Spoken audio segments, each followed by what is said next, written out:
to my friends at Lightspeed and NEA, stop this. You made a huge mistake investing in this. You certainly did your diligence and saw what happened at Forspring.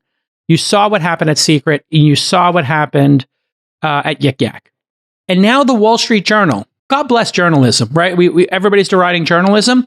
This is where journalism does a really great job. Is going there and telling the actual story and giving you eyes on the truth. And the truth is, in this school, it created chaos. The principal of the school said, I have not seen chaos like this in the last 9 years. Your app caused pain and suffering. So if you're so proud of this investment, I want you to print out the Wall Street Journal story and bring it to your PTA meeting, bring it to the principal of your school, and say to the principal of your school, here's my latest investment. And look them in the eye and say, what do you think? This Week in Startups is brought to you by Attio, a radically new CRM for the next era of companies. Head to attio.com/twist to get 15% off for your first year. OpenPhone. Create business phone numbers for you and your team that work through an app on your smartphone or desktop. Twist listeners can get an extra 20% off any plan for your first 6 months at openphone.com/twist. And .tech domains. Don't miss our Jam with JCal contest. To apply and get more details, go to jamwithjcal.tech. Brought to you by .tech domains. All right, everybody, welcome back to This Week in Startups. My co-host, Alex Wilhelm, is here. He's at Alex on the Twitter, now x.com, and I am Jason. And we have a full docket. We were out of town last week. We hosted our Liquidity Summit, about 150 people. I would say it was 70% GPs, the general partners of venture firms, and about 30% angels, high net worth individuals, and LPs, the people who give money to venture capitalists, generally speaking. And we had a little offsite. We had 3 nights of poker. Alex, as a journalist, you now got to come inside the tent. Yes. Your impressions? Everyone was slightly less guarded than usual, but the biggest takeaway that I had was how if you arrived 10 minutes late to the poker tables, you were on the wait list because everyone was like breakfast. People are 30 minutes late, started content 10 minutes late, poker time. Everyone's early. Yes. We had 6 tables going and I arrived tables. Yes. I arrived at 9:20 on the 3rd night and I was like 8th on the wait list and I was peeved. So yeah. Wow. Well, that was for the 1-2 table, but you know. Yeah. But I mean, it does speak to, we are placing bets, even though Megan Reynolds says don't use the gambling terms. She gave a great talk, Brad Gerstner's LP relations person. And she says, don't call it bets, right? And we all like to call it bets because we do consider it gambling. We do consider placing a bet part of what we do, but it's an investment. Sure. Probably better when talking to LPs to say investment. But the truth is, when you do venture investing and you're trying to figure out a startup, what are you trying to do? You're trying to make the best decision you can with partial information. Yes. Right? You don't know everything about the startup. You don't know everything about the market. So you place a bet and then some time goes by. Maybe you place a second or third bet and you try to get your money in good, as we say in poker. Same thing holds true for investing. So I got a question about that analogy because I like it. It works for me, and especially sitting there with a lot of people who make investments for a living. It was pretty apropos. But what is the equivalent of a poker bluff in venture investing? Yeah. So I would say when they overfund a company or you see like an investor make an investment and then they put more money into the company and they're kind of saying like, hey, we don't have anything here, but we're going to keep hiring people. We're going to keep marketing it. We're going to keep building the tech. And you're bluffing, hoping for M&A, hoping somebody buys the asset. Okay. So maybe the acqui-hire kind of maneuver, we're going to keep building this because we know large language models are, if for example today, large language models are the future, that's my perception. Hey, we're in 7th place, but we're going to keep putting money into this and pretend that we're going to be able to catch, these open source projects, OpenAI, and Google Gemini. We're pretending, we're bluffing that we're going to get there. We'll have a ton of employees. And then suddenly Inflection AI is bought or gutted by Microsoft and they get their money back. So that's kind of it, right? I would say. No, I think it's interesting that you put the founders and venture capitalists together on the bluff side, and that makes the other player, other companies that might buy the asset, aka the bet. No, it's interesting. I just like poker analogies, to be honest. So that just works for me. Well, I mean, and if you think about each of the cards coming out, you have your whole cards, right? You make a seed investment, the flop comes down, maybe that's a Series A, you got some customers, et cetera. And then over time, the turn and the river come and you start to, raise growth funding and then eventually IPO or have an outcome. And it does, a story gets told over 4 or 5 betting rounds, 4 or 5 investing rounds. And so it's analogous, I think, in some ways, just making decisions constantly. The reason why it felt clubby or interesting and low pressure is because no founders, no press, right? So listen, you and I both spend a lot of time as journalists. Journalists are there, people are going to be guarded. And if the founders are there, people are going to be guarded. You're not going to talk about, hey, we're trying to get to this percentage ownership. It seems a little uncouth, right? We're trying to, talk, because you might talk about startups as if they're assets, in a portfolio. And maybe to a founder that feels like, oh, I thought I was like special. And I'm like, you're talking about me like I'm one of 30 bets in an asset of a portfolio. It's actually good for founders to understand that dynamic, that you are in the VCs and the LPs' mind, one bet in a portfolio of bets with the goal of hitting an outlier.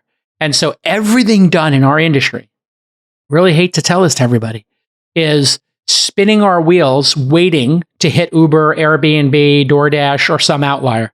And then everything we do is just experiments on the road to hitting the power law, which could make you feel terrible about it or it could make you feel inspired, right? That we take so many chances and we're so risk-taking in this country and that we're okay with that risk-taking. And we don't mind if you are one of 27 zeros in a portfolio if the last 8 return 2 to 200x, right? So I'll throw in one more observation then just to cap this off, because I like where this is going. One thing I did notice talking to a panoply of GPs at the event was how non-antagonistic they were towards each other. I thought there was going to be a little more good-natured ribbing, a little more competitive shit-talking, if you will. And there wasn't that much. It did feel clubby, but not in like a stuffy, wood-paneled English kind of way, but just in like it felt like intimate in a good way, I guess. Yeah. So what you can take from that is the proliferation of new venture funds. We had, I think it was Megan Reynolds' talk as well, or it may have been Seon from Greenspring, now Stepstone, where she sort of showed there were like 3,000 new funds and 1,800 new managers, some crazy number.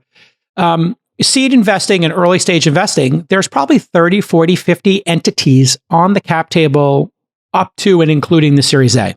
And it's only at the Series A where one person wins and 2 people lose, right? In a competitive Series A, there's just not enough room for everybody.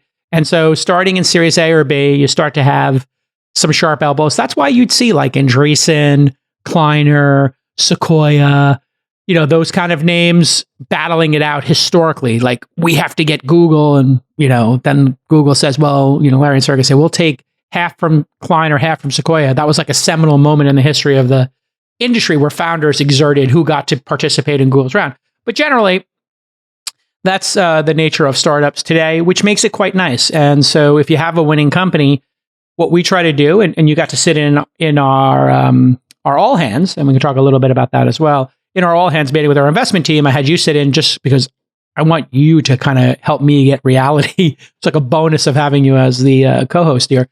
You get to see I'm trying to craft a team that not only can pick the companies, right, and have a framework for picking them and making a really good decision so they know which starting hand, but they also now know how to play those cards after the flop comes out, right? And in that analogy, the second half of the job is seeing if there's pull through. What's pull through? That means another firm evaluates our startups from first principles, from a sharp pencil and a blank sheet of paper. They underwrite our latest company, Podcast AI, and they make a decision if they want to invest. Well, if we invested in our accelerator or founder university like we did for Podcast AI, and then somebody marks it up to 10 million. Okay, we invested at 2 million, it's 10 million. We have a 5x on paper. Okay, no big deal. But the most important thing is that it pulled through to the next set of investors. It made it from, this mountain down the valley and back up to the next peak, down the valley into the next peak, and hopefully going up the whole way. So I've got our team focused on, because as a manager of a new fund, we're an emerging fund, I have to motivate the team. So I said, listen, everything you've done up to this point in placing the bets means nothing. That's table stakes. That's your ante. I'm judging everybody. The bonus pool is based on your employment here is based on your promotions here are based on pull through only. So now what I'm trying to do is on a 360 basis as I train these new investors. Okay, you picked really well, but was your pick validated by the marketplace with a pull through? Right. And the way this was described to me actually at that meeting was pull through matters because an early stage fund has such limited final outcomes to discuss for so long that LPs look at pull through as kind of a heat check, if you will, proxy for the fund and how it's doing. A proxy, sure. Yeah. So it does matter. And it was good to see. And I have to say, that event had more liquid death than anything I've ever been to in my life. And so I was happy as a clam. Yes, absolutely. If you're sober and you want to drink something that looks like you're drinking one of these fancy beverages that the millennials drink, what do they drink? They're all into this like malt liquor stuff. What is the not kombucha? No, what's the thing they all drink? Like White Claw. Is that malt liquor or that's vodka and soda? It's Celsius. Yes, it's not seltzer. Malt liquor is different. Malt liquor is different, right? Yeah. Higher calories on the malt liquor. Fine. Anyways, on the show today, we are going to talk about Fizz and when to rein in social media apps, because we have a couple of historical notes about this app that is blowing up on college campuses and high school campuses. Then the state of seed startups raising less, how to name seed rounds, and then founders breaking out from their job. The first round of the TWIST500. Startups and small businesses, listen up. You want a CRM that neatly organizes all your customer data so that you can avoid missed opportunities and you can deliver a personalized service. Rigid CRMs can adapt to your fast-growing needs, and that's where Attio comes in. Attio delivers the goods. It's a custom CRM that's flexible and deeply intuitive. Attio is built for the modern company, headed into the next era of businesses. It connects your data sources, adjusts easily to your specific setup, and suits any business approach, whether it's self-serve or sales-driven. Attio automatically enriches all your contacts. Think about that. You might be missing a first name, a last name, an email, an address, all of that stuff. It's going to sync your emails and calendars. It's going to enrich those contacts, and it's going to give you powerful reports. It's also going to let you quickly build Zapier-style automations. If this, then that type automations. The next generation deserves more than a one-size-fits-all CRM. Join 11 Labs, replicate, modal, and more, and get ready to scale your startup to the next level. Head to attio.com/twist and you'll get 15% off your first year. That's attio.com/twist. Jason, Fizz, you brought this up. I have a lot of thoughts about this, but I'm curious, as a parent, why did this story grab you by the collar and drag it into your attention? All right. So anonymous apps and anonymity in general is, if you've been in the industry for a couple of decades, especially if you're a journalist, you start to really understand the pros and cons of anonymity and when it should apply and when it should not apply to society. In society, we need to have whistleblowers. Go see the movie The Insider. Sometimes people who have no power need protection to whistleblow. And you can, make your decision for other high-profile whistleblowers, which ones you think did the right thing, which ones didn't. But generally speaking, we have that protection for a reason. And that is virtuous. Then you have anonymity by somebody who maybe doesn't have power, but they want to write, papers like we did here in the forming of our union. And what were those papers? The Federalist Papers. The Federalist Papers, right. They're back here on my shelf, actually, somewhere. Okay, yeah, and they were written anonymously. Am I correct in some cases? Yes. And so, okay, great. You are trying to say something politically. You're a dissident. Okay, so we have whistleblowers, we have dissidents. You can add to that, ish posters, maybe who are making fun of people and don't have power. Okay, maybe seems less important. And then there's another virtuous one in my mind for anonymity, which is, I am embarrassed. I'm suffering. I need some advice. I don't want to say it publicly, but I'm depressed or I feel insecure about these issues. Okay, so those are like nice virtuous places for anonymity. And then there's owning your words. And we all know the value of that. LinkedIn, you don't have to deal with fake people. It was very rare to run into a fake pseudonym account on a LinkedIn or Facebook because they're not allowed. And that allows you to have more trust in those platforms. So more freedom of speech on X, more trust inherently on those other platforms. You get to pick what you want to do. Now you bring in children. Whose brains are not fully developed and who have a propensity to try to figure out who they are socially. We're all awkward as teenagers. Even the jock and the king and the queen of the prom, they also have their own insecurities. And there is absolutely no justification or value that comes from giving those people who are developing their frontal lobes in long term the ability to be anonymous and then do anonymity by geolocation and by phone book. So this is where details matter, Alex. What these apps do is they know your geolocation. Okay, we both go to the same high school. Okay, they know whose contacts are in our books. You say this person is a slut. You say this person's parents are on drugs. This person's these people are poor. These people are rich. And then what inevitably happens is some child who is struggling gets targeted by this. And there's enough abuse in the system when people use their real names. Educators are having a hard enough time. And then what inevitably happens with a platform like Fizz, like we've seen before, a child kills themselves or goes into depression and harms themselves in some ways. And you and I have been covering this space for long enough to know that this is the worst idea you could ever have. Yet people keep coming to it. Maybe you could explain the backstory here and some details. I think the reason why people keep coming back to this as a startup model is that it always catches fire at the beginning, so it looks like the next big thing. This is how we got Yik Yak, which raised over $73 million, up to a $400 million valuation back in 2017. This is what gave us Secret. This is what gave us FormSpring, which later became, I think, Spring.me. So for you and I, Jason, this is the fourth round, at least, of this coming around. And this is in the news because Fizz is blowing up. It's now on 240 colleges. It's now at 60 high schools. And the Journal wrote a story discussing what happened when it opened up to students at Vermont's largest high school. Essentially, it went from zero to super toxic incredibly quickly. I mean, not a huge surprise if you've seen the past, but we're not talking just about like what happened in kind of the theoretical sense. These are actual kids who actually struggled and actually suffered. And Jason, if you know anything about the current mental health crisis that students are having today, kids are having today, they don't need extra pressure and extra stress. Yes. At the same time, okay, the flip here is free market system. People have phones, you make apps, you don't go afoul of the App Store rules. I struggle to say no one should be able to do this, even though I find it distasteful because I don't want to get in the way too much, but I'm being too soft there.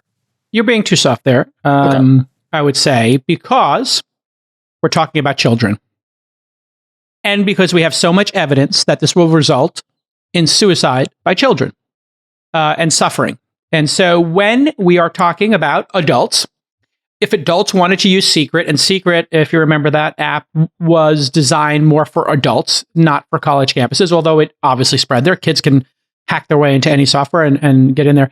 That resulted in, pain and suffering, and sure, like maybe somebody got called out for bad behavior once in a while, and then in people's mind, they justify, but you nailed it.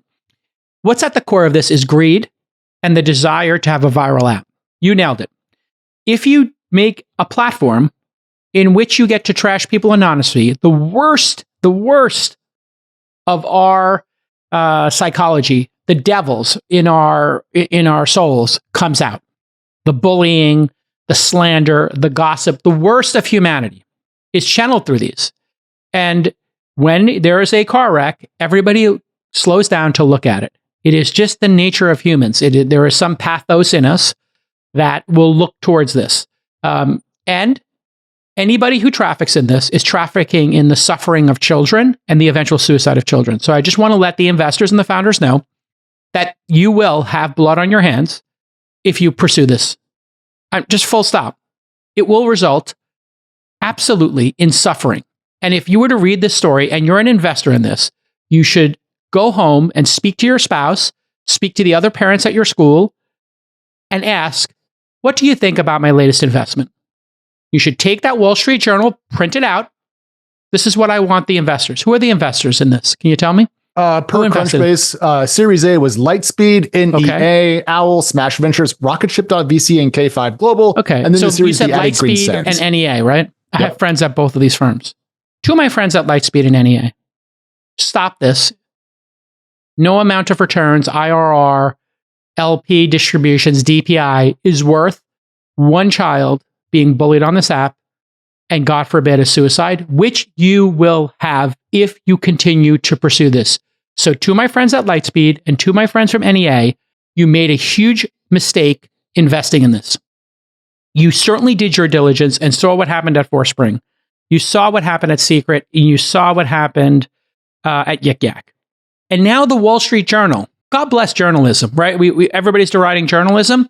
This is where journalism does a really great job, is going there and telling the actual story and giving you eyes on the truth. And the truth is, in this school, it created chaos. The principal of the school said, I have not seen chaos like this in the last 9 years. Your app caused pain and suffering. So if you're so proud of this investment, I want you to print out the Wall Street Journal story and bring it to your PTA meeting, bring it to the principal of your school, and say to the principal of your school, here's my latest investment. And look them in the eye and say, what do you think? And ask an educator what they think of this. It is not worth it. And to the 2 kids out of Stanford who dropped out and did this, I know that you think that, it's really special that you raised $30, $40 million. It's not. Happens all the time here. What is special is being thoughtful about what you build in the world and your intent. Now, your intent obviously is not to have kids be bullied, but you're naive. You're naive children yourselves.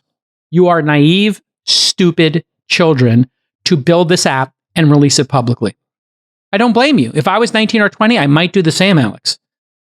But these are naive Stanford students who are obviously very smart and they know the history of this. And they have convinced themselves that they'll be able to stop this, despite the fact that it's already got a Wall Street Journal story with teachers and parents and students explaining their suffering. You can't solve this problem, period, full stop. The problem of anonymity plus kids cannot be solved. Yes. I'm entirely with you on that. The thing that I can't quite wrap my head around is what happened to Secret and Yik Yak and Formspring. They all fizzled out. I think Yik Yak sold for like $1 million to Square in the end. And so my question is, what about this time felt different? Not only the risk to kids, but also the failed kind of economic experiments of the past revolutions of this particular cycle. Did they think this time it was going to be a lasting product that was going to become the next Facebook? I don't get the investment thesis. Their nonsensical answer will be AI. This is my prediction. The nonsensical answer will use AI to not even let the worst post be published, right? And so they have a 9-person team or something I heard that's like vetting these things. Yeah. They're not going to keep up. Kids know how to get around these. And here they're saying what happened at Vermont was an outlier. Solomon said, I view it as a learning opportunity. Yeah, great. You're going to learn and a child's going to die. Yes. And you're going to learn what we've all learned, that anonymity and building, removing friction to create more anonymity creates more suffering. That's it. Your growth hack is suffering of children. Gosh, that's your growth hack. No, you're not wrong. It's good to kind of frame it that way because the suffering and the drama is what draws the kids back. Someone says in this story that they felt they needed to check it all the time in case their name came up. So quite literally, you're preying on fear and anxiety, which is suffering. It's a good summation of the problem here. But I want to take it one step further. When we were talking and putting the show notes together today, one thing you said really caught my eye. You said, we need to ban smartphones in high school.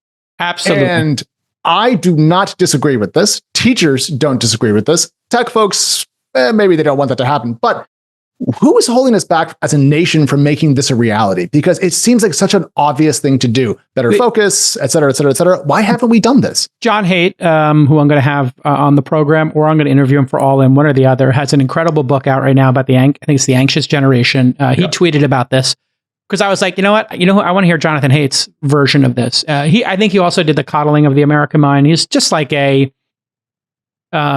very based thinker, I think. And he's also, I think he's a lefty, right? So like lest you think there's some political, bias here, this is not a political issue. This is a parenting issue. It turns out smartphones are a huge distraction for all of us. If you're an adult and you go play poker with your friends, everybody's on their phone in between hands. If you go to dinner, everybody's on their phone. Everybody wants to be present. That's why we do things like stack the phone or a phone penalty at the table.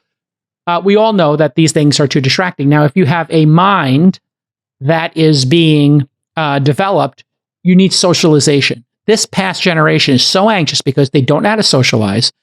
They have all their dopamine receptors fried from just flipping to the next TikTok and you get a constant stream through the algorithm of whatever the next most dopamine releasing video is. It could be people dancing, with not a lot of clothes on. It could be somebody crashing their car. It could be somebody getting in a fight, world star, kind of style.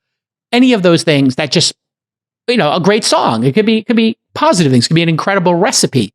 Sure. Shout out Chef's Reactions. And so, but that kind of dopamine release constantly and that kind of distraction just screws with the learning. So what some schools are doing now is you come to school and you put your phone in a locker. That's the obvious. You can't, and one parent can't do this, because if one parent, like I say, my kids can't have phones until they're 16 or 17, and the other kids do have it, now you're the bad parent.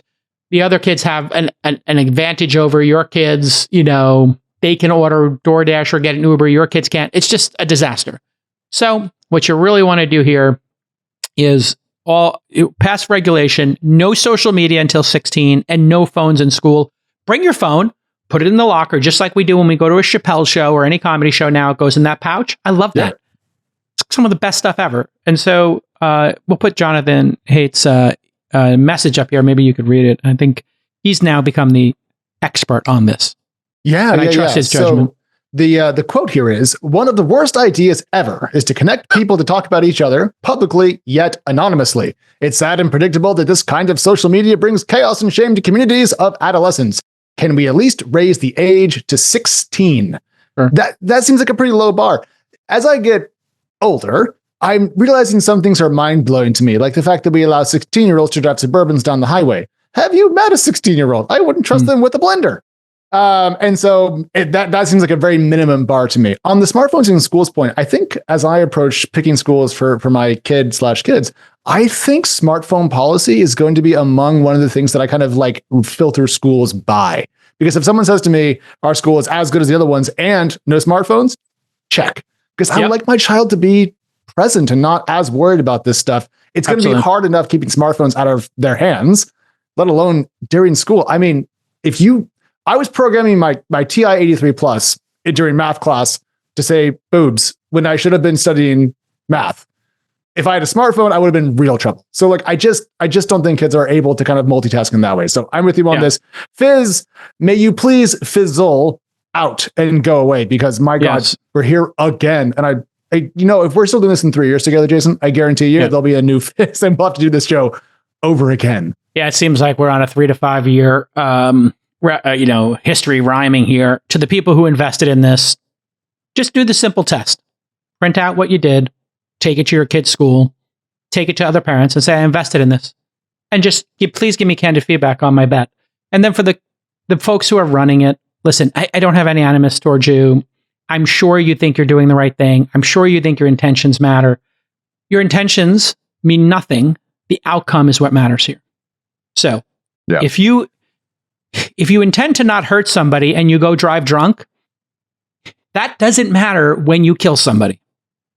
They're still dead. They're still dead. And your intent to drive drunk, but, magically avoid killing somebody and take that risk means you're responsible. And you're responsible. It will result in a suicide.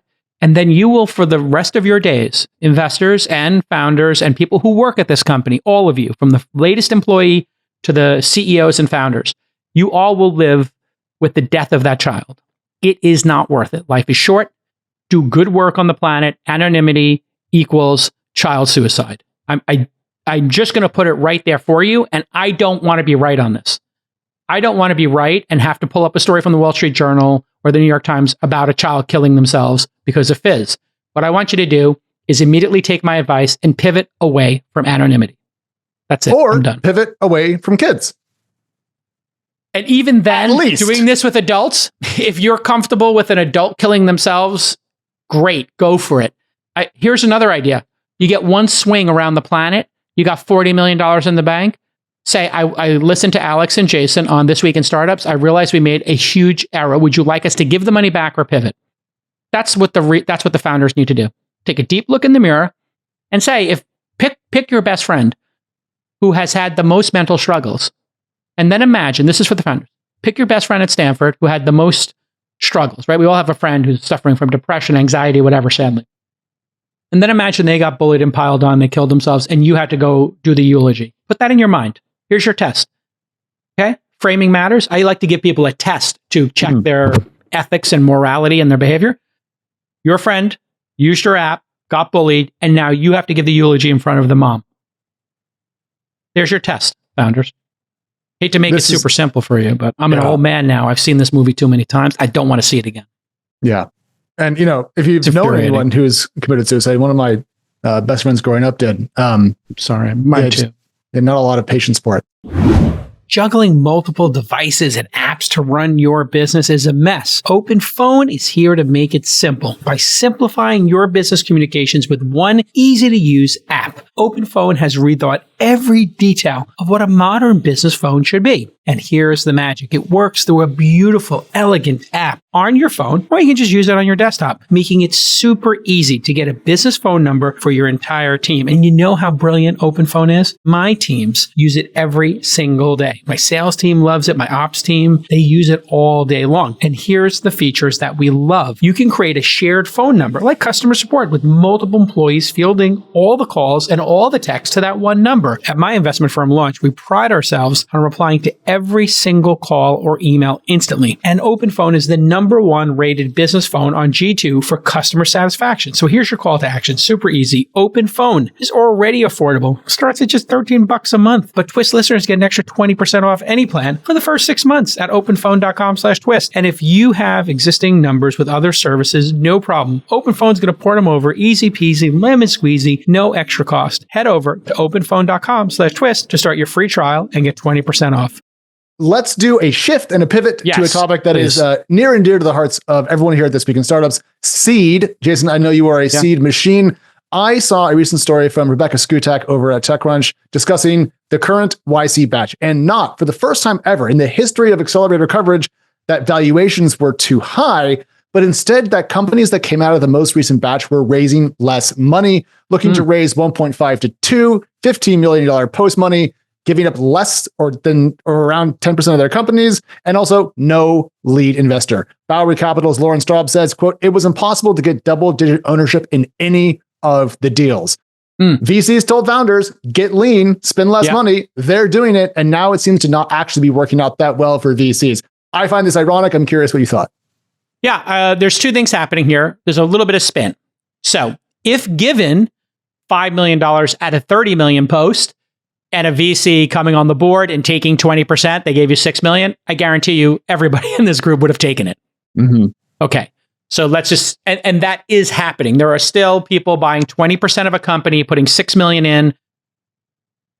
But for people who can't find a lead investor because everybody's being a little guarded with their capital and it's a non-ZERP era and funds are having a hard time raising the next fund. The fund sizes are smaller.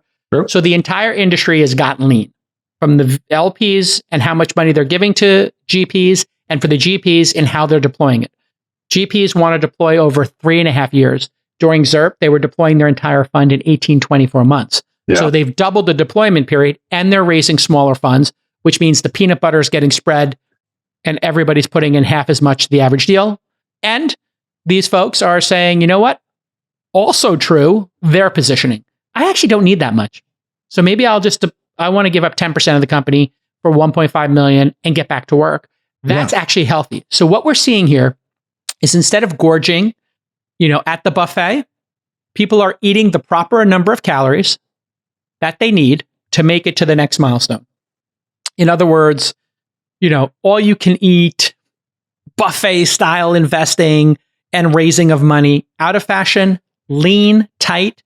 What do we need to hit the next set of milestones? Can we get to profitability is back? And by the way, this is what it was like after 2008, when I started, 2009 to 2015, you would raise a small amount of money, Uber, Thumbtack, all $4.5 million, $5 million rounds. That was their round size. And they raised, 1 million, 1.5 million for 20%, 30%. That means better returns because the entry prices come down. People put in money. The teams are more efficient and they are able to do more with less. That means higher margin businesses, right? NVIDIA, I think I saw this statistic that their market cap is 100 million per employee. and then it drops down severely. I tweeted it the other day. Wow. Yeah. Wow. Yeah. You almost start to feel sorry for Alphabet. I mean, of all the big tech companies, it's only 12 million per.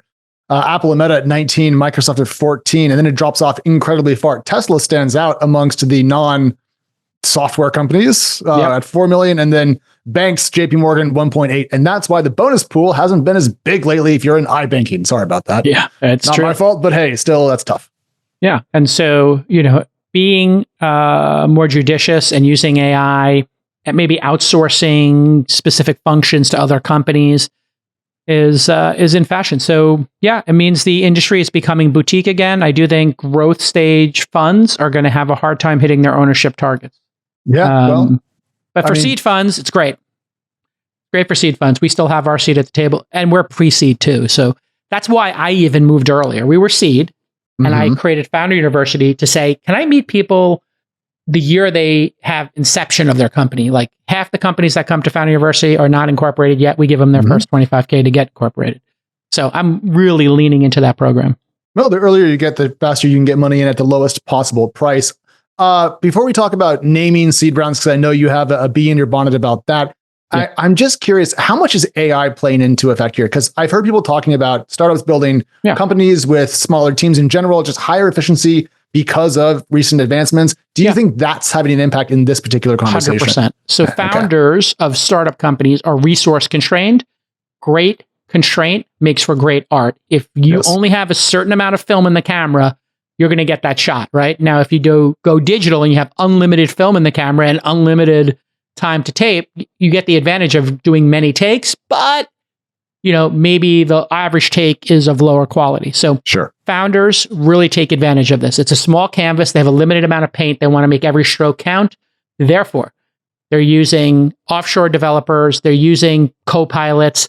They're using whatever the latest AI tool is for customer support. For SDR support, they're probably using Athena. Go to athenawow.com and get a discount, and you get to jump the line if you use my code, athenawow.com. Shout out to my team over there.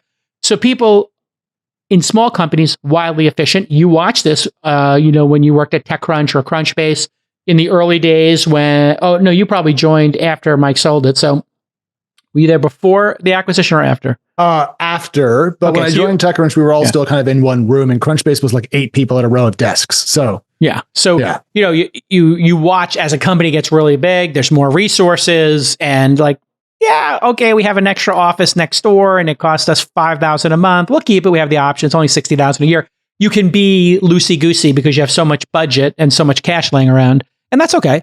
But founders, yes, they're going to be the first to adopt whatever the latest AI tool is, and then they're the first to get the gain from it. And just super efficient. So yes, that is a trend. I just think that we've gone past the foie gras era of startup fundraising, in which people just got stuffed with so much capital. And sure, it is going to be harder for Battery Capital to hit its ownership target, but I think it's going to be better for the companies and better for returns down the road. So to me, this is it's like going to the gym. No one likes doing it. You don't want to be sore the next day, but you love the results. This is going to be healthy.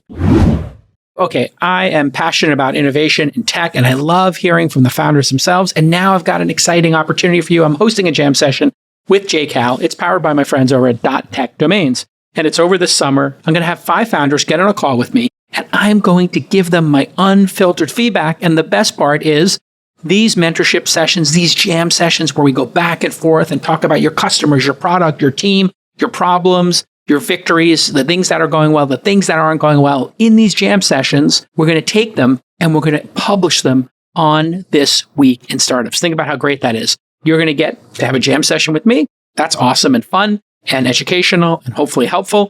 And you get to share it with the world. So all you have to do, if you want to be part of this insanity, this awesome, beautiful insanity, is you need to have less than $2 million in funding. We want to do this for startups. And you got to have an awesome .tech domain name. So apply and get more details. Jam with jcal.tech. Jam with jcal.tech. It's in the show notes.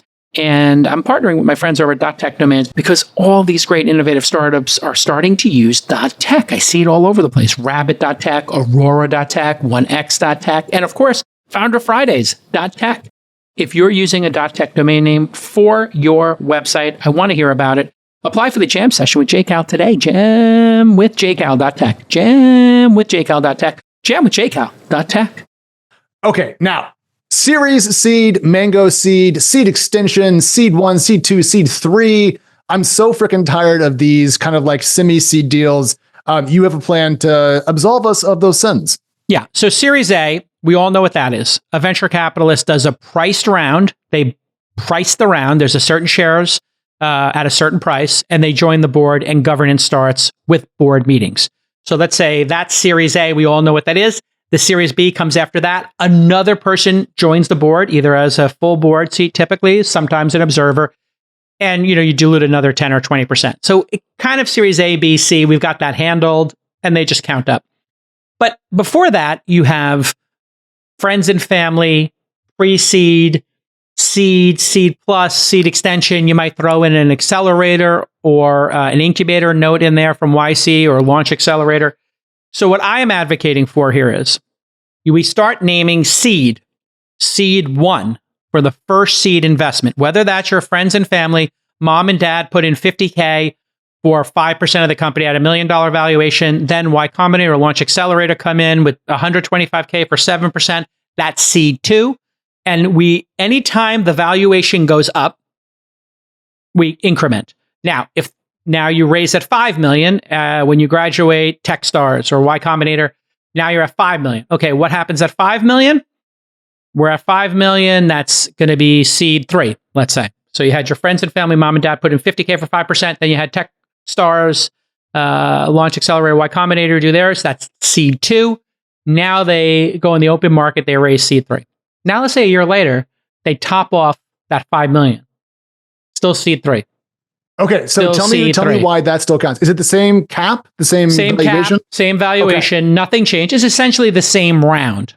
And so then if a company is at seed 7 before their Series A, that's okay. I just described, the first starting point of the company was 3. And let's say they go 5, 8, 12, 15 a second time. They added 5 funding events that would add 4 to the incremental count. And then we'd have like an honest discussion about what's going on. This company did 3 rounds of funding. They got to seed 3, then they went to Series A. This one did seed 7 and went to Series A. Now, is one better or worse? Well, the one with less seed rounds and clearing market at Series A would be, on average, a much stronger company because a Series A investor is underwriting that with their time of joining the board and a price round. So I like that. It's more sensical. That doesn't mean that you won't have the alicorns. What's an alicorn? It's a Pegasus, like a unicorn, and a Pegasus put together. So it's a unicorn with wings. Alicorns are these unique companies that I came up with the term for Com.com. Com.com did a $5 million round of funding that we participated in, 4.5 or something.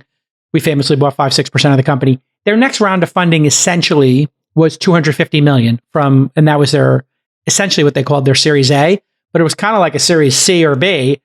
They just use their own profits to grow the company and skip a round of funding. So when you have the Pegasus wings, alicorns skip rounds of funding because they can fly over them. There's your little analogy. So you have to double click.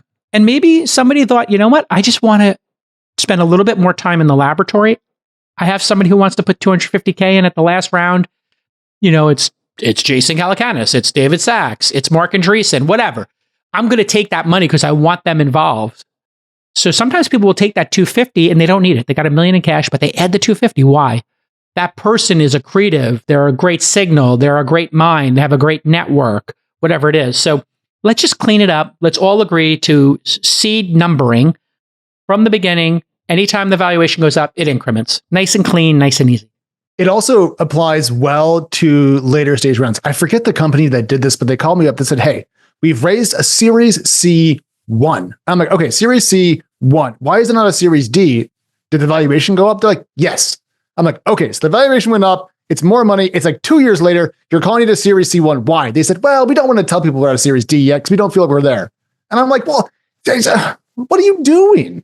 So I like this because it gets rid of the BS. If the valuation goes up either in a cap on a note or in a priced round, it's a new round. How do we get away from that? That's so simple. I think there's no like organizing body of individuals who determine this. And so I'm taking that. I'm officially, as the chair, I used to give myself the chairman of the internet. I used to call myself chairman of the internet during the Engadget days. I would just come down with edicts and made people really upset because they're like, you're not the chairman of the internet. I'm like, watch me. I'm in the chair it's online. It's the joke. Thank you. Also, I bet you there's a world's better moderator somewhere. It's just a joke, folks. So anyway, I think numbers for seed, letters for venture rounds. Very easy. Easy peasy, lemon squeezy. Let's start adopting it and make it super easy. Okay, moving on. Someone was laid off and is going to work with some other folks, wants to build a company, and they wanted us to talk a little bit about how to leave to found a rival company without falling afoul of lawyers, IP, exit agreements, and so forth. So this is like an Ask Jason that came into my email box. Yes. I forwarded it to you and said, put it on the docket, right? Yeah. So just read the quote from the person. Let's see if we can get, I was recently laid off and I'm working with another ex-employee from my old team to found a rival company. Can you do a twist pod about how to do it and stay legal and legit? You touched on some of the obvious ones, such as don't steal the material and things like that, but was curious if you have a more detailed framework. Yeah. So you obviously, when you leave a company, you never bring documents from the last company. Everybody remembers Lindowski, who was pardoned by Trump eventually, was doing self-driving at Google, Waymo, I believe, came to Uber. He had a CD-ROM or a thumb drive or whatever it was with a bunch of documents. The management at Uber said, get that the hell out of here. We don't want that liability. They basically fired him, I guess, or disconnected from him, took away his offer. He went to jail, right? Jail with a Jail. So you never take any of that stuff. Now, what's in your head and what you learned by osmosis at Crunchbase, if we wanted to create a Crunchbase killer here, I mean, stuff that's on the website or stuff that you learned doing it, techniques, etc., those are generally not protectable. What is protectable is the IP. So if there was a algorithm or a patent, you couldn't just take that with you. Now, if they said to you, hey, at Crunchbase, one of the ways we find out about companies is we email the VCs. It's kind of like, okay, that doesn't it might be a trade secret in your mind. Now, anybody can sue anybody for any reason. So if you made them feel bad that you're creating a competitor, be prepared to get a letter. And if you poach people, then you might have a non-solicitation. So step one, make sure you have copies of all your documents. If you don't have copies of your documents, you simply email HR and say, I'm leaving. I would like a copy of all my documents. And then they don't reply to you. And then you email them again. This is my second request. This is my third request for my documents that I signed. Can you please send them to me? And then if they don't send them to you, something's weird there. And you just got to email the founder and say, like, why are you not sending me the documents I signed here? Then you make sure you have a good lawyer on the other side. And then you have to make sure that you're starting from a blank sheet of paper, new laptops, etc. If you were working on this project while you were working for the other company, you got a big problem. So, and if you solicit people, you could have a big problem. Doesn't mean you can't go do it, but it really depends on the wherewithal and the vindictiveness of the previous person. And that's why two of you leaving is, more than double trouble. That might be like 10x the trouble. And then if you get two more people to leave, So I would specifically not poach anybody else and don't poke the tiger of your previous employer. Don't go after their top 5 customers. Just avoid that.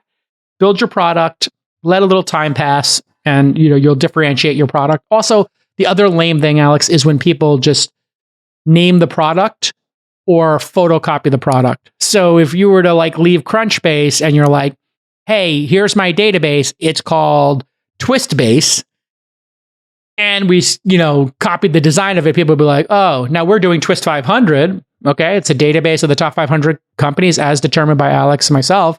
That's, I guess, tangentially evolved to Crunchbase. Tangentially, but so much more curated than a database, you know? So they're not going to sue us. And if they did, it would be like, you're kind of being ridiculous.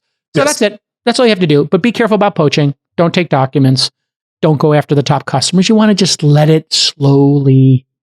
that energy slowly release. So before we get to the TWIST500, though, I want to turn this around. You're a founder. One or two of your employees are leaving. what's the best way to approach being a leader as some of your talent walks out the door and wants to take you down politely, but in a business context? You have to win on the field is what I'll basically say about all these competitions. So 2 people leave your company. You want to make sure they're not taking any lists with them. You could send them a legal letter. Hey, this is a reminder. You have a non-disparaging. You have a non-disclosure. Your IP assignments here, and send them the copies of them. Please do not do anything that would have us take legal talent. So you're within your right. And maybe it's even a best practice to send them that letter. Reminder, you've left the company, you have a non-solicitation. Now, that doesn't mean a non-solicitation means you will not ask previous Crunchbase employers, in your case, to come join This Week in Startups. That doesn't mean that if you tweeted a job description and your best friend said, I apply, can you put a good word in for me? You can't. Of course you can. It means you can't email them and encourage them to apply. So when Sheryl Sandberg left Google, there's a bunch of leaked emails about her trying to create peace with Larry and Sergey and the team at Google because so many people were leaving Google and applying, especially from her team, I believe, to go to Facebook because they were like, I'm vested. I could start with a new vesting with Sheryl at this new company. F it, let's go. So that's all you have to do is and you're going to want to win on the field, which is what Google did, and you have to then, we have a free market. And we all benefit from the free market. So if you worked at Crunchbase or TechCrunch and you thought I gave you a slightly better offer, great, you come here. If TechCrunch comes back and doubles your offer and you come to me one day and say, JCal, I'm leaving to go back to TechCrunch, then it's my decision to either match, exceed, or not match their offer, just like in the NBA. We want that talent fluidity in our market, right? It benefits everybody. Just for the record, if anyone wants to double what Twist currently pays me, it's sure. Sharing my email address. All right, let's move and that's on. the free market, right? If you were underpaid, somebody could come and make a more compelling offer, right? And I think we all just have to recognize that that's what makes America great. Did you see this DHH hate tweet that I retweeted this week?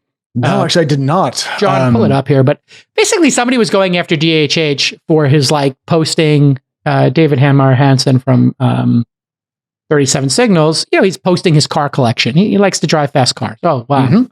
Somebody is like, oh my God, all of his employees without equity what did they think about this? And it was like, they don't have equity, but they pay the best cash salaries. Those people it's a free market. So I guess, I'm not going to even say the guy's name, but he says, every time DHS posts photos of his lifestyle, I think about his employees have no real equity and how happy they must be. They don't need you to come defend them. They're Ruby on Rails developers making $250,000 a year. If you want to defend somebody, go talk about cashiers at McDonald's or people picking strawberries. This is not the group that needs your union. So absolutely agree with all of that. But I will say, showing off your twin Pagani sports cars is, to me, even for my relatively high level of acceptance for being gauche, that's a bit much. Maybe just show off one of them. How much are those cars? I don't even know what they are. See, Pagani Zonda, I think several million. Oh, really? Oh, yeah, they're not cheap. So what? I have a ski house. Oh, I'm sorry, 20 million each. No. Yeah, the Pagani Zonda HP Barchetta was 17.5. He owns a $17.5 million. I don't know if those are the exact Paganis in question. Okay. But let's assume it's not that, the most expensive one. But even still, whatever. I have a ski house that's worth $2 million. What do you want me to do? You want me to be? I'm sorry that I created a couple of great companies, and this is capitalism in America. I have a ski house. I'm going to take a picture from it once in a while. Boo hoo. It doesn't bother me. Yeah, come on. And especially another rich guy dunking on him or something. This is where what's the term of how we treat people like babies? Infantilization. Yes, thank you. We're treating the employees it's insulting to the employees of that firm to be they're being lorded over. They're Ruby on Rails developers making hundreds of thousands of dollars. They could go work anywhere they want. They could start their own company. They could compete with DHH. They've made a trade in life. They work for him. They don't have to stay up late at night. They get paid a huge salary and they're remote. Great. Yes. even more so, most startups that offer you equity as part of your compensation end up going to, politely, zero. And so these developers are taking a guaranteed paycheck instead of an option on a potential return. You don't have to feel bad for someone taking a more conservative bet. That's their call, especially if they're that flexible in the labor market. So I agree. And look at what you did. This is why I respect you a lot. I asked you to do this a couple of years ago. You were like, hey, I need security, whatever. And then you decided, well, you wanted to start writing and everybody could read your newsletter. The URL is once more. Oh, cautiousoptimism.news. Thanks, Jason. Cautiousoptimism.news. Everybody subscribe right now, pay for it. And you decided, hey, I got some security with JCal. He'll promote my newsletter and your newsletter is going to make money. I hope you make, 6 figures on this newsletter. Great. And I hope it's a huge success for you. Now, other people might be petty about it. You decided to hedge, right? You got a little bit of risk over here and you got a little stability over here. That's like, this is the American dream. Pinch yourselves, everybody. We live in a free market. Also, going back to your whole one time around the sun, like you only get one shot at this. And I think that just for me, it was kind of a self-challenge. But I do think that we should treat adults as adults who are rational actors in the market. And going back to the Fizz conversation, we should protect kids. Like that, it's a simple dichotomy, and it's not political. To your earlier point, this is just what I would say is common sense. Welcome to This Week in Common Sense. Welcome to This Week, and Jason and Alex are right about everything once again. Just let's be based. I love this term based. When people say you have a based opinion, you know what that means? It's just like a basic, absolutely true one that might hurt somebody's feelings. I'm sorry to hurt your feelings. It's a capitalist society. There's going to be winners and losers. Does everybody want to wait in line for one style of bread? Man, I got that sourdough with the olives in it the other day. My Lord. I mean, that was next level. I have to just go off topic here. So at the end of the Liquidity Summit, we had a team dinner and we were at a restaurant called Press in Napa. Incredible. And I don't eat seafood. And so when they brought out caviar and pretzels, they brought me the non-fish eating version of this, which was sourdough bread toasted with this really amazing butter.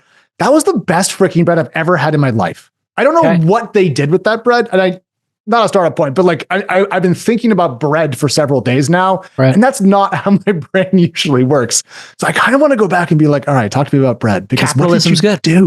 Capitalism's good. You get like better bread. You want to be on the bread line for bad bread? Think about it. If you're going to wait online for bread, wouldn't it be nice to have a choice and have it be delicious and customized? This is what capitalism does.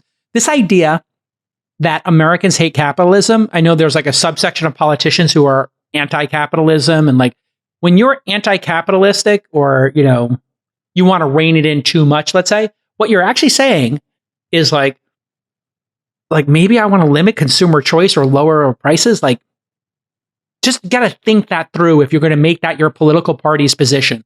Because Americans love that when they get a new car, they get a new iPhone, it's got a couple extra features. So be careful with your framing of like what your party stands for. There's a threading of a needle here that we're doing, because if you go back to the Fizz segment of this show and you listen to us discuss things like how to handle trust and safety and so forth, there is a certain vein of technologists out there today who has specifically called out those phrases and terms as degrowth. And I don't agree with that. I think to be a decel, I think you can be a capitalist who's in favor of rapid progress and experimentation while also acknowledging that other humans are worth fair treatment. And I don't think that should be too hard. But it does seem like now there's only like, we must do everything as fast as we can, or you're killing people, or we're going to shut it all down and go back to farming. And I just want there to be something in the middle. Yeah, some common ground here. Yeah, I mean, just some common ground here, right? Some cautious optimism, like that we could actually split these two extremes, right? Like, yes, we can protect people's privacy and we can make a great ad network. Doesn't seem too social apps, no dead kids. You can do both. Exactly. Right. Jason, we have to get to this because it's super important. We are working now on the TWIST500. We had discussed this on the podcast before. It is coming to our newsletter. It is going to be a good fun all year round as we figure out who are the top 500 startups out there in the world. As a reminder, we're talking about startup genres. So we're going to be looking at companies in different sectors across stages. If you do get the Twist Ticker newsletter, expect to see quite a lot about this in there. And JCal, I have a couple of names I wanted to throw out to get us started. Right. And we'll have a domain name up for this. I think it's going to be twist500.com eventually. It's going to be that very soon. Yeah, I think right now it's ticker.thisweekinstartups.com is the temporary URL. We are moving fast.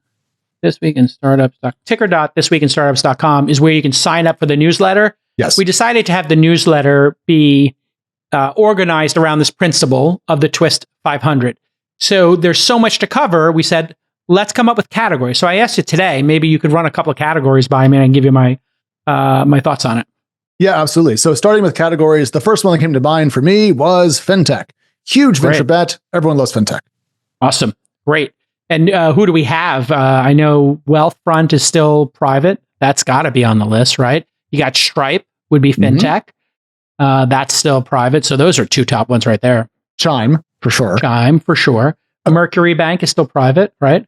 I believe so. So I'll throw that on the list as well. Now, there comes a point between HR, tech, and fintech when you think about companies like Gusto, Deal, Remote. Where do you put those in your mind?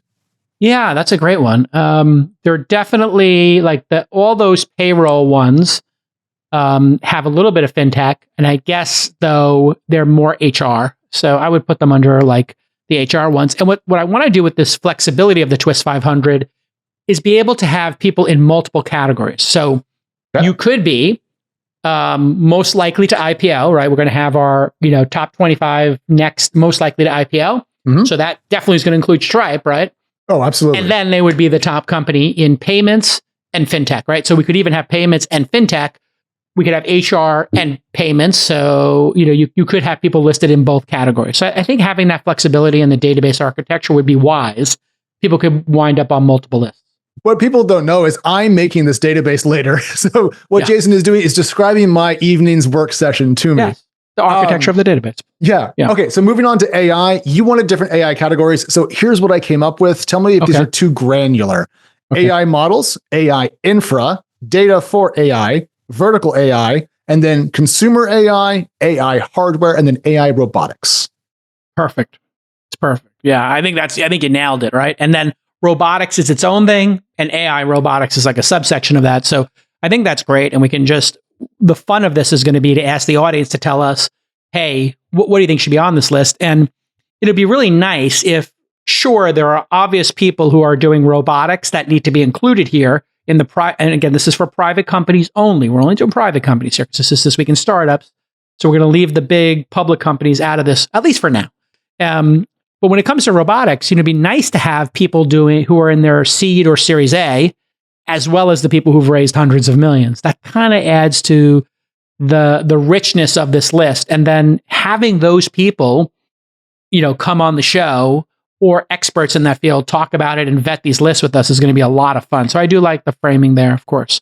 And we're going to rely on the audience to help us out with this. And so we'll have some sort of nomination, and we'll do some sort of dedicated shows where we say, hey, you know what? We're going to do next week's news roundtable. We're going to focus on robotics, and we're going to announce the Twist 500 robotics category with the top 25 robotics companies. So we'll make an editorial calendar as such.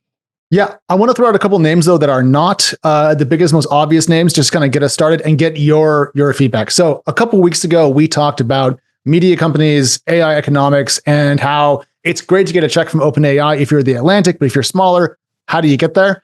There's a couple of startups working on that. There's Tollbit, human native AI, and I think one other that I couldn't find before the show. I think that category of companies, at least one of them should be on the Twist 500 because I think it's so important.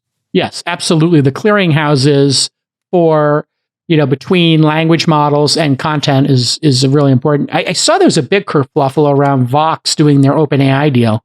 I went over to Threads and I found all the journalists who used to hang out on X. They hate me.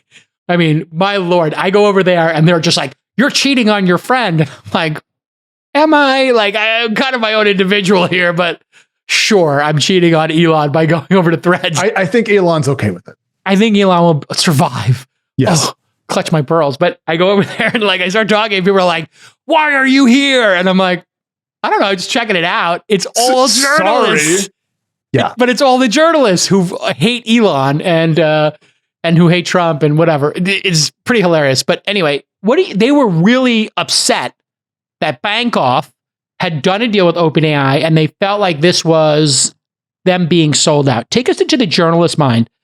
Modern tech journalists, they really, really are threatened, like a lot of people, by AI and the scraping of their words. Because they did sell their words to Vox, but to have, take me through their thinking. So I can try. I can definitely give you my best approximation of this. I think it comes down to scar tissue. Because if you are a media company, there have been cycles in which big tech companies, big platforms, upstart startups come to you and say, hey, we have it. It's the new big thing. And media companies, which have been in dire straits now financially for my entire career, often jump at these things. Facebook says, we're going to do video. People pivot to video. Facebook moves away from it. And the media companies who have no money. Classic rug pull. It's the pre-crypto rug pull. It's hard, man. And search, there was always kind of a give and take with search. Media companies do the work. Google would index it. Google makes some money, sends some traffic over. Everyone's happy. That relationship is changing. Social media, same thing. So I think there's a lot of scar tissue amongst reporters expecting that once again, they're going to get 48 cents. Someone else is going to make $1 billion and their publisher, their employer is going to be left off worse off. And Jessica Lesson from The Information has written quite a lot about why she thinks these deals are poor choices for media companies. Yeah, she's not doing them. Yeah. She's not doing that, but The Information is expensive, locked down, paywalled, and aimed at a very particular audience. Vox is much rich broader. People. Yeah. Well, rich people with corporate accounts who can pay $300 a year for a newsletter where they might read like one story a week. Like, if you look at the Wall Street Journal, like the price of the journal is that like $500 or $600 a year. I mean, it's unbelievable how expensive it is. Like, it's not cheap. It's $40 a month, I think. So, you start looking at that. It's for an elite group of people. I mean, people have a hard time paying for the New York Times and their Netflix and, their other 10 subscriptions. They're not going to be jumping into the Information on Wall Street Journal. So there is like this, hey, we're going to get screwed again. I think another big fear of it is I spent an hour on my 800 words. And it comes from 3 hours of research and, 3 phone calls I did for an hour each. And I wrote these 800 words and they're special. And then my browser now, by default, it was announced by Apple today. So it's not like, this is not going to be built into every operating system. Then takes your beautiful 800 words and says TLDR, 4 bullet points like Axios or my launch ticker before that did. And Inside did with their newsletters. Like, we just summarized it in a couple of bullet points if it was TLDR. The reblogging upset journalists like Business Insider does or blogs do writ large. And now this is just happening automatically. I went to a website the other day and it had like this little summary, and I realized Speechify, which I use to read me stories when my eyes are hurting, they're now putting a summary of 3 bullet points at the top. This has to be in people's minds that like, what is the value of my prose? Well, Perplexity, the AI search engine that's supposed to be raising like a $3 billion valuation. And I think it's pretty cool because it's taking on search with a fresh sheet of paper. They have taken a lot of flack for what Forbes journalists think is not just summarizing, but kind of thieving their content. And so there is a lot of distrust. And I do think that the other thing at play in the Atlantic and the Vox deals are the journalists said, hey, okay, we did this deal, didn't consult us. What are the terms? And the companies are essentially saying, well, we're not going to tell you. And I think that lack of transparency amongst a newsroom and its leaders is pretty toxic because journalists are in favor of things being kind of out in the open, and that passes through the entire organization structure. So I think the terms are a little wonky. I think people are worried about the safety of their industry, but maybe Tollbit and Human Native and whatever else is out there working on this. Alex, this is basically going back to the eHow days, my Mahalo days. We would make pages like this. Yeah. But we would use humans to write articles, like how-to articles, how to use an AeroPress here.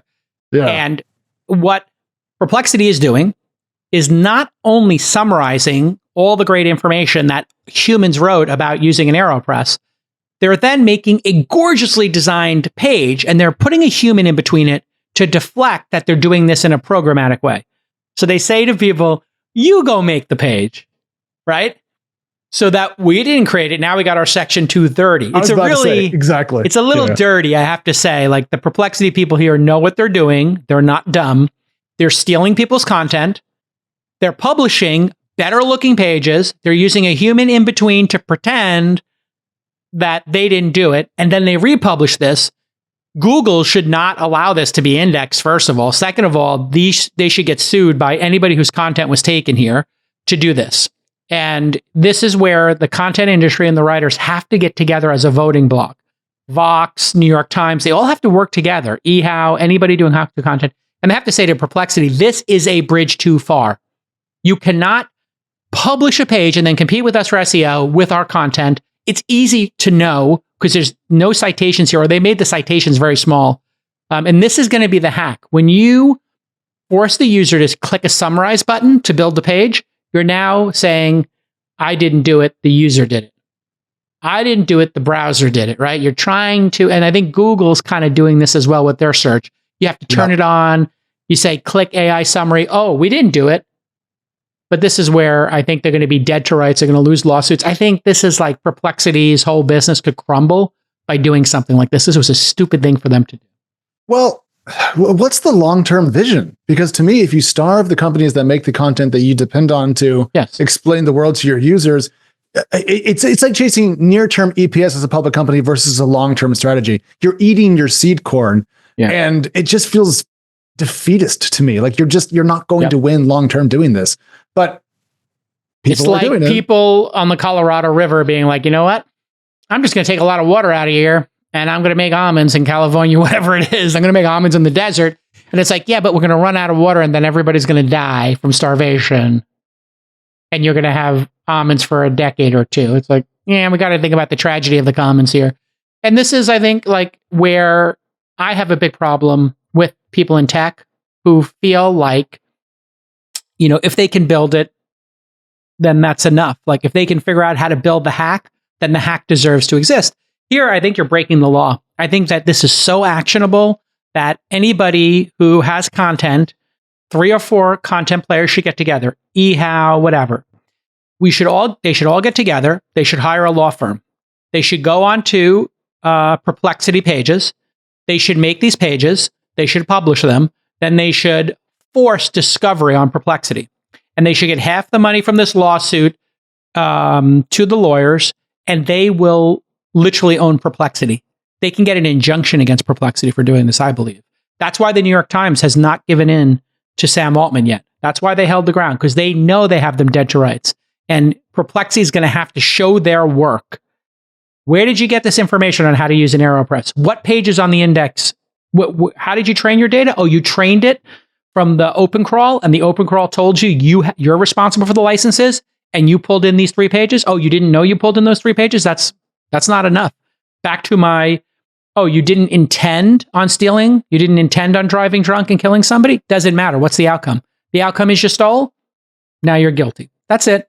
I guarantee you Perplexity's guilty. I guarantee you with 99.9% certainty that Perplexity is guilty of infringing on people's rights when they do this. I guarantee you 99.99% certainty this is a $100 million settlement minimum for them. Now, maybe they want to pay the $100 million speeding ticket.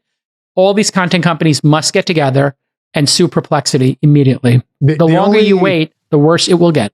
The only company for whom $100 million is a speeding ticket is actually, I think, like the top 10 largest. I think for everyone else, that's more like a catastrophic disaster.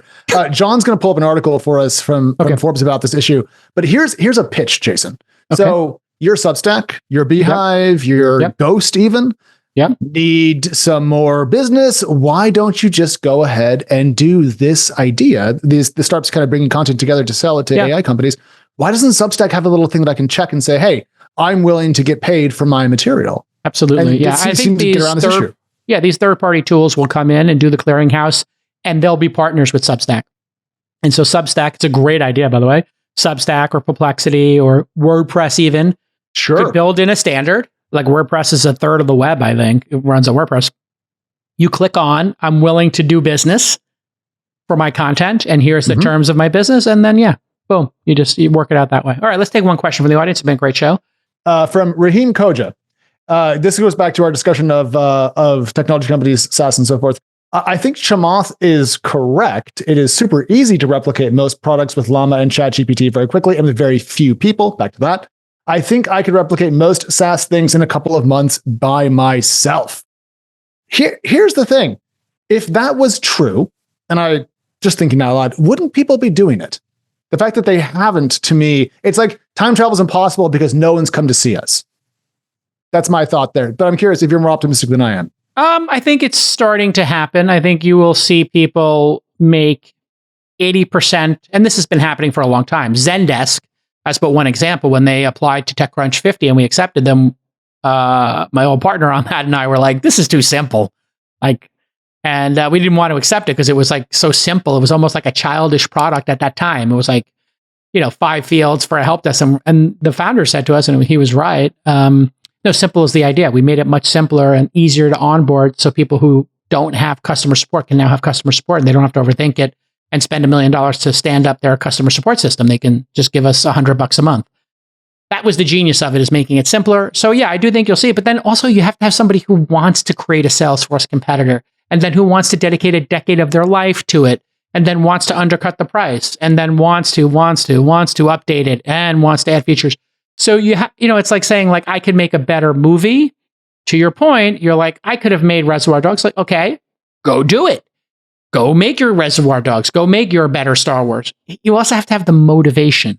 You also have to have the wherewithal, the chutzpah, the gumption. And this is where people, while it is easy to make a competitor, in the short term, you could probably pop one up quickly. Do you have the ability to do it for year 10, 11, and 12? That's always my question. People's podcast, another perfect example. People are like, oh, I can make another version of This Week in Startups or All In. It's like, go do it. And then you know what? A bunch of people have started All In competitors. Jessica from Information has one. Pirate Wires is another. The character, our cartoon ones that changed the name. Oh, yes. I know what you're talking about. 4 avatars, 4 cartoon avatars. And he gave us credit. Like there's been like a half dozen of these all-in killer competitors. And then like, I think half of them don't publish anymore. You want to know why? Because media is really, really hard. It's low margin and it's hard. Welcome to the worst business in the world. Congratulations. You just anchored yourself. Like with your newsletter, you know what people care about? The next issue. Yes. You have to feed the machine. And with that, dude, the machine's hungry.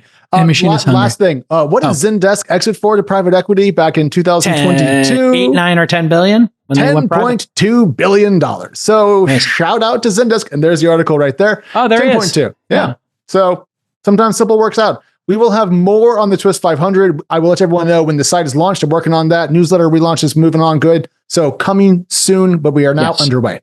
And this is Monday's show, but for tomorrow's show, we will cover all the Apple announcements, which were occurring when we tape this. We're not going to let you go. So make sure you tell your friends, subscribe to the channel, and we're going to try to do news 2-3 days a week. We're getting back in the flow.